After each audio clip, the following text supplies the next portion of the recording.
So here we have the Mini 3-door hatchback on an 08 plate. I'm going to start off by showing you around the outside of the car, and then we'll hop in and run through some controls on the inside. But from the outside, as I mentioned, it's a 3-door car. You can see it's got alloy wheels as well. Let's start off inside the boot and then work our way around the rest of the car from there.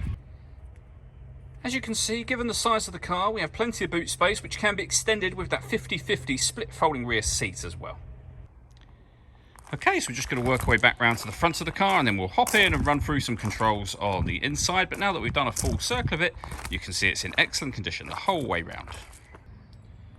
Just briefly before we climb in, I think that's where we'll see the interior from this exterior point of view. There's plenty to run through on the dashboard, so let's hop in and we'll do that now.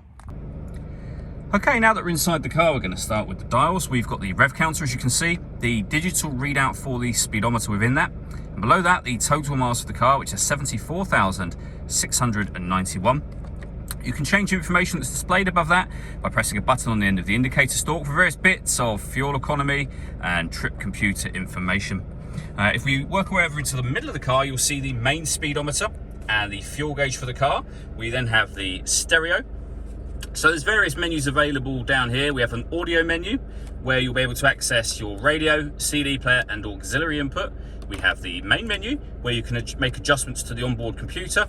You can configure certain settings and also access phone numbers for Mini customer services.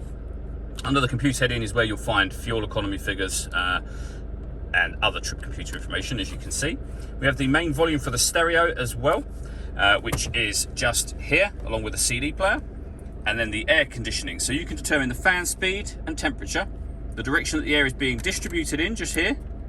When you're happy with those settings, that button will turn your air conditioning on, and it's on when that light shows. Same button again to turn it off, of course, with a heated rear screen and a proper heated front screen as well.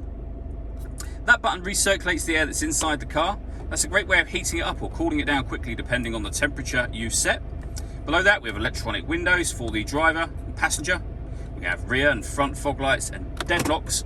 As you heard, that's locking the car doors from the outside. You can still get out of the car as normal. We then have a 12-volt charging socket. We can turn off the stop and start just here. This car is designed to cut out when it's stationary in traffic to save you fuel. That system is now off.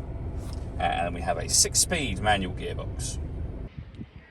All that leaves me to say is thank you for taking the time to watch this video. If you'd like to come and see the car in person and have a test drive, please feel free to give us a call here at Surrey Specialist Cars. We'd love to hear from you soon.